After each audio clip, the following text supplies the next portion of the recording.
পাহাড়ের বুকে শৃঙ্খলার দ্বীপ অনন্য মিজোরাম ও রাজধানী আইজল। আপনারা দেখছেন বাস্তব উপস্থাপন। আমি আমির।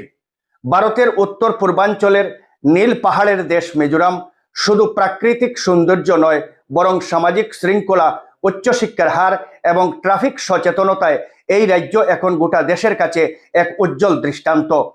আধুনিক নগরায়ন এবং পাহাড়ের কঠিন ভৌগোলিক বাস্তবতাকে জয় করে মিজোরাম আজ উন্নতির এক নতুন সংজ্ঞা লিখছে। ভৌগোলিক আয়তনে মিজোরাম বড় হলেও এর জনসংখ্যার একটি বিশাল অংশই শহর কেন্দ্রিক। বর্তমান পরিসংখ্যান অনুযায়ী রাজ্যের প্রায় 40% মানুষ কেবল আইজল জেলাতেই বসবাস করেন। এর মধ্যে রাজধানী শহর আইজলেই বাস করেন রাজ্যের মোট জনসংখ্যার প্রায় 30.7% মানুষ। অর্থাৎ রাজ্যের প্রাণকেন্দ্র হিসেবে আইজল কেবল প্রশাসনিক রাজধানী নয়, বরং শিক্ষা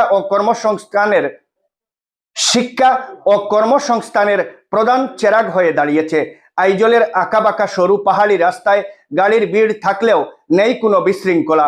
ভারতের বড় শহরগুলোতে যখন ট্রাফিক জ্যাম আর হর্নের শব্দে জীবন অতিষ্ঠ, তখন আইজল দেখিয়েছে কিভাবে নো হর্ন সংস্কৃতি বজায় রাখতে হয়। সুশৃঙ্খল লেন, শত শত গাড়ি লাইনে দাঁড়িয়ে থাকে, কিন্তু কেউ ভুল লেনে গিয়ে ওভারটেক করার চেষ্টা করে না। যানজটের মধ্যেও অ্যাম্বুলেন্সের জন্য জায়গা করে দেওয়া এখানকার মানুষের মজ্জাগত সংস্কার। লিটারেসি রেট বা সাক্ষরতার হারে মিজোরাম বর্তমানে প্রথম সারিতে। রাজ্যের প্রায় 91.33% মানুষ শিক্ষিত, যা জাতীয় গড় হারকেও হার মানায়। এই উচ্চ শিক্ষার হারই এখানকার মানুষের উন্নত আচরণ এবং সামাজিক শৃঙ্খলার মূল চাবিকাঠি বলে মনে করেন বিশেষজ্ঞরা।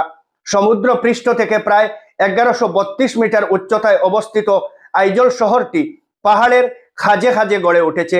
খাড়া রাস্তা আর প্রতিকূল আবহাওয়া সত্ত্বেও এখানকার মানুষের জীবনযাত্রা অত্যন্ত গুছানো।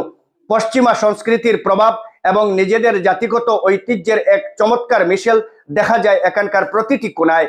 মিজোরাম প্রমাণ করেছে যে সম্পদ বা সমতল ভূমির অভাব থাকলেও ইচ্ছা শক্তি আর শিক্ষার মাধ্যমে একটি সমাজকে কতটা উচ্চতায় নিয়ে যাওয়া সম্ভব। আইজলের রাস্তা থেকে শুরু করে মিজোদের সামাজিক ঐক্য, সবকিছুই ভারতের অন্যান্য রাজ্যের জন্য শিক্ষণীয়।